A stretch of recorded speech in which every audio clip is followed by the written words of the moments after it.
गंवार सास। ममता ने अपने बेटे को पढ़ा लिखा कर बड़ा आदमी बनाया। अब वो शहर में अपने परिवार के साथ रहता है। एक दिन ममता का बेटा रोहन अपनी पत्नी आलिया से कहता है, अरे आलिया, सुनो, माँ अब से गांव में नहीं रहेगी।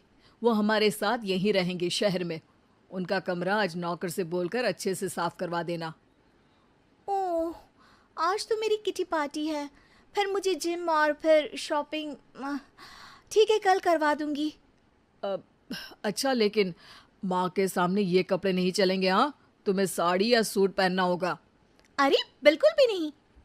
मेरे मम्मी पापा ने इतना पैसा लगाकर शादी इसलिए नहीं की थी कि मैं अपनी मर्जी के कपड़े पहन ओढ़ भी ना सकूं।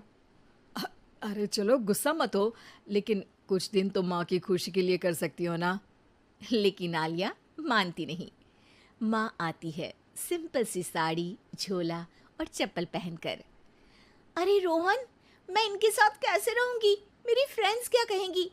ये तो पूरी गंवार लग रही है। आलिया, माँ गांव में रहती थी इसलिए ऐसी हैं। तुम आज ही माँ के साथ जाकर उनकी पसंद की शॉपिंग करवा देना। इनके साथ घर के अंदर रहना मुश्किल है, बाहर तो मैं कभी भी ना जाऊं। रोहन को आलिया पर गुस्सा आ जाता है। माँ, ओ माँ। हाँ बेटा। वो माँ को ले जाने के लिए उनका हाथ पकड़ता है कि अरे माँ, तेरे हाथ अभी तक इतने कड़े हैं, तूने इसका कोई इलाज नहीं किया? अरे बेटा, इसका कोई इलाज नहीं। वैसे भी मुझे कोई शर्म नहीं कि मेरे हाथ मुलायम नहीं है, क्योंकि इन्हीं हाथों से मेहनत कर मैंने तुझे बनाया है बेटा। अगले दिन। माँ, मैं ऑफिस जा रहा हूँ। कुछ लाना हो तो आलिया को बोलकर फ़ोन करवा देना। रोहन के जाने के बाद, आप ना आज कमरे में ही रहिएगा, घर में पार्टी है, मेरी सहेलियां आ रही हैं, मैं उन लोगों के सामने आपको नहीं ला सकती हूँ। ठीक है बहू, लेकिन तुम कहो तो मैं कुछ खाने को बना दूँ तुम लोगों की पार्टी के लिए। वो लोग सिर्फ कॉन्टिनेंटल या थाई फूड ही खाते हैं।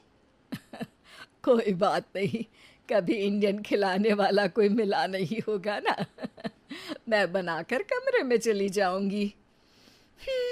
जैसे आपकी मर्जी। आलिया के घर उसकी दोस्त आती हैं, पार्टी होती है। अरे वाह आलिया, ये क्या है खाने में? बड़ा ही स्वादिष्ट है यार, इसकी रेसिपी मुझे चाहिए। हाँ, और ये दाल, ओ माय गॉड, मैंने तो किसी 5 स्टार में भी ऐसी दाल नहीं खाई है। यार तू कुक को यहाँ बुलाना। अब आलिया घबरा जाती है। हाँ हाँ हाँ हाँ, क्यों नहीं। माँ जी ज़रा बाहर आइए।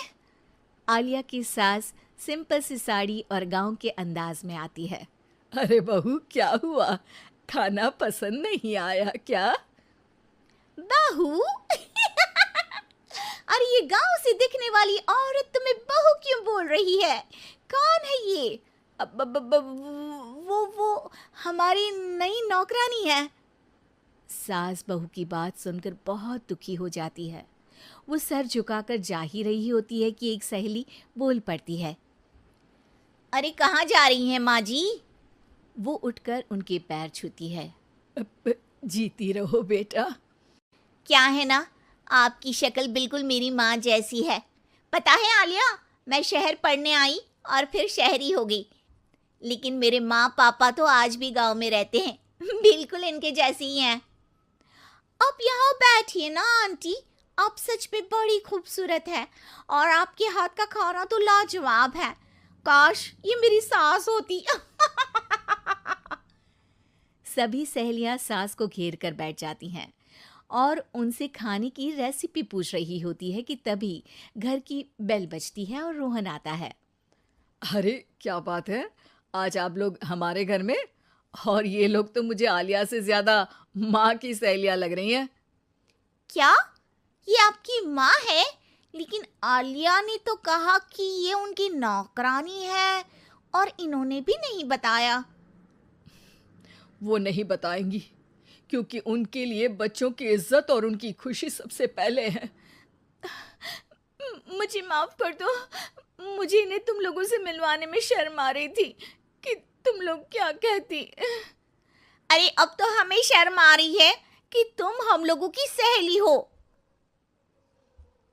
हाँ, जो माँ जैसी सास को नौकरानी बोले वो हमारी सहेली नहीं हो सकती। ये बोलकर सभी वहां से जाने लगती है कि सास बोलती है, आलिया की तरफ से मैं तुम लोगों से माफ़ी मांगती हूँ। उसने जो कहा उसके लिए मैं उसे माफ़ करती हूँ। अब तुम लोग भी उसे माफ़ कर दो, क्योंकि अगर तुम लोगों ने उससे दोस्ती तोड़ी तो फिर मेरे हाथ का खाना कैसे खाओगी? नहीं नहीं आंटी, जरूर आएंगे, लेकिन अब आलिया की नहीं बल्कि आपकी सहेली बनकर।